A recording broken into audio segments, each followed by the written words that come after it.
Serangan rudal menewaskan puluhan warga sipil di kota kedua Ukraina, yaitu Kharkiv. Sementara sirine serangan udara terdengar lagi di ibu kota Kiev. Presiden Ukraina Volodymyr Zelensky menyebut pengeboman Rusia di Kharkiv sebagai kejahatan perang. Video menunjukkan daerah perumahan dibombardir dengan bangunan apartemen diguncang oleh ledakan kuat berulang-ulang. Kilatan api dan gumpalan asap abu-abu pun terlihat.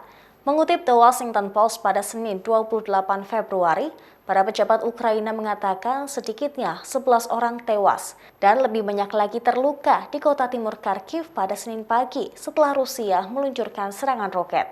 Bom tandan yang dicurigai menyerang bangunan di bagian permukiman kota menimbulkan kekhawatiran bahwa ketika Rusia meningkatkan serangan di daerah perkotaan, Rusia dapat menggunakan taktik yang serupa dengan yang digunakan di Chechnya dan Suriah, di mana Rusia telah dituduh melakukan pelanggaran masa perang yang meluas.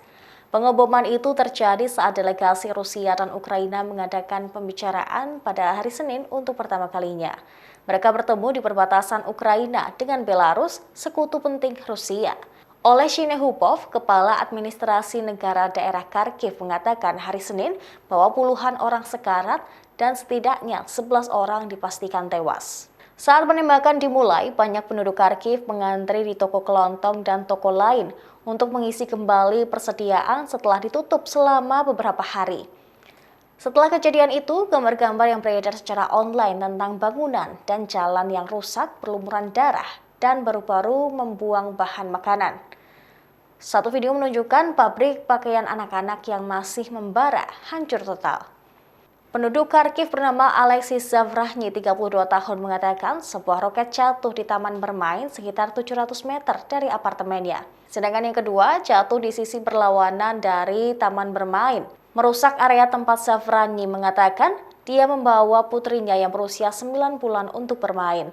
Untungnya tidak ada yang terluka di sini, tetapi di tempat lain di kota, dia melihat darah di jalan.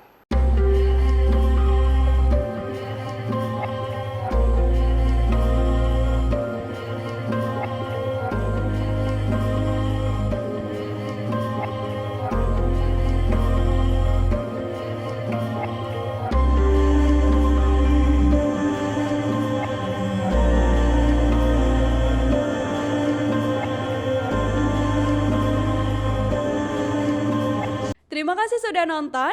Jangan lupa like, subscribe, dan share ya.